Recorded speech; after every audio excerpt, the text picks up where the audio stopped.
One of the country's most important newspapers has a very important headline that it should rewrite. This morning, Washington woke up to a front-page headline in the Washington Post that is not true and was proven not true last night on this program at the very moment when that headline was actually being printed. Here is the headline. Evidence supports officer's account of Ferguson shooting. That's it. Case closed for the power crowd in D.C. Very few of them are going to read beyond a headline like that. That headline has everything they need to know. Officer Darren Wilson was justified in shooting and killing Michael Brown.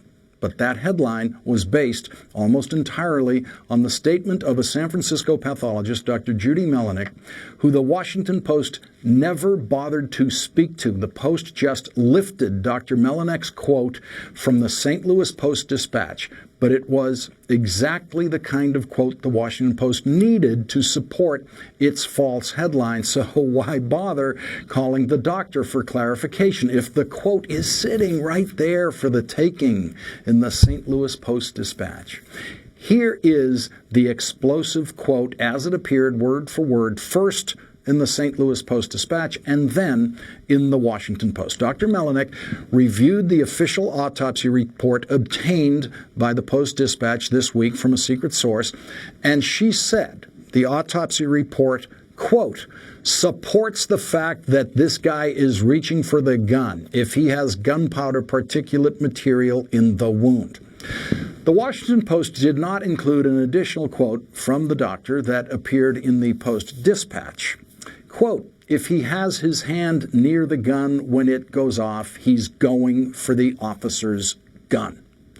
When I read those quotes in the Post-Dispatch, I was shocked by how far they reached beyond the facts of the autopsy. So I immediately invited Dr. Melanek on this program last night, which she agreed to do. And on the phone with our producer before the show, she immediately disowned those shocking quotes, didn't deny them. She said she was taken out of context, which is exactly what she said about those quotes on this program last night when I asked her about them at exactly the moment when the Washington Post pressers were running and locking those quotes into ink in this morning's paper.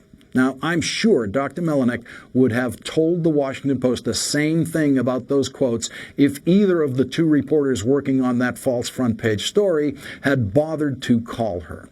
When she saw her quotes in print for the first time in the Post-Dispatch, Dr. Melanek obviously realized her words, out of context or not, went way too far, way beyond the science she is so well trained in. And much to her credit, she was eager to clarify her real position on the autopsy. She sent us an email chain that shows she sent a written statement about the autopsy to the Post-Dispatch immediately after her interview with that newspaper, but the Post-Dispatch did not use one word of her very careful written statement because it wasn't as dramatic as the quote they already had, and more importantly, it did not say the same thing. In her written statement, Dr. Melanek said, the hand wound has gunpowder particles on microscopic examination, which suggests that it is a close-range wound. That means Mr. Brown's hand would have been close to the barrel of the gun. That's all.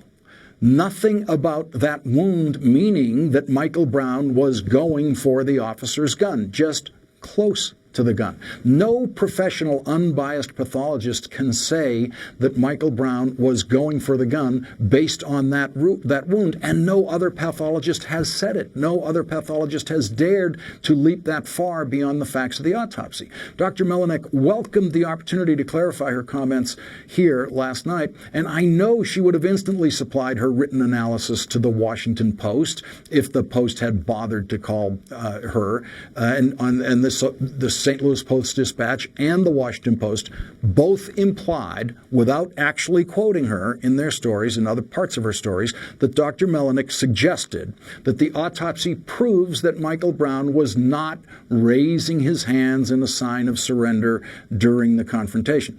But in her written statement, she simply says, quote, you can't say within reasonable certainty that his hands were up based on the autopsy findings alone.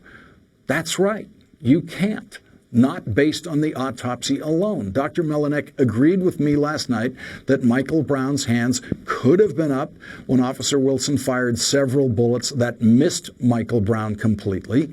That possibility is nowhere to be found in either the Washington Post or the St. Louis Post-Dispatch. Both newspapers incorrectly told their readers that the autopsy tells us much more than it does. Now, amateurs always expect more from autopsies than the autopsies can usually give. For example, if the autopsy showed all of the bullets entering Michael Brown's back or from behind, some people would say, well, that proves that Michael Brown did absolutely nothing wrong. But it wouldn't prove that Michael Brown didn't start the confrontation by physically attacking Officer Wilson in the car, which he may or may not have done. We do not yet have conclusive proof about who started the confrontation at the car. In a case like the killing of Michael Brown, people want answers fast, and reporters want answers faster than other reporters, and so they imagine answers exist where they don't.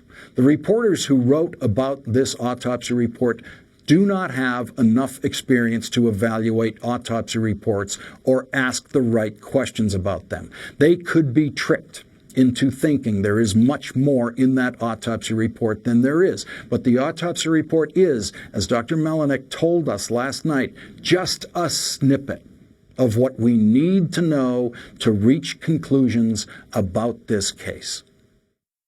You have to have the data. We don't have the data from the scene right now. Right. We have just a snippet, which is the autopsy report. And to come to conclusions such as how quickly those bullets went in, how fast they were fired, even what the distance is, we don't have that data right now. In her blog post this afternoon, we learned more about Dr. Melinek's interaction with the St. Louis Post-Dispatch. She said the newspaper sent her the autopsy report that they had secretly obtained, and she says in her blog, I read the report and spent half an hour on the phone with the reporter explaining Michael Brown's autopsy report line by line, and I told her not to quote me, but that I would send her quotes she could use in an email the next morning. The next morning, I found snippets of phrases from our conversation taken out of context in her article in the Post-Dispatch. These inaccurate and misleading quotes were picked up and disseminated by other journals, blogs, and websites. She then posted the written statement that she gave to the St. Louis Post-Dispatch, the same one that she gave to us yesterday, the same one she would have given to the Washington Post if the Washington Post had bothered to call her, just bothered to pick up the phone. Instead, as Dr. Melinek says, these inaccurate and misleading quotes were picked up and disseminated by other journals, by which, of course, she means the Washington Post. So, Washington Post reporters built a front-page headline on quotes that the person quoted now says are inaccurate and misleading. Dr. Melinek has tried to be as helpful as she possibly can to the public understanding of this autopsy report. She wisely did not want snippets of her half-hour conversation with a reporter quoted. She is a medical scientist. She knows that each of her public words matter, and in this case would carry great weight. And so she asked only that her written statement be quoted, which was the most responsible possible approach she could have brought to public comment on this case. Her only mistake, it turns out, was trusting a reporter, something newspaper readers and news consumers about this case should not be too eager to do.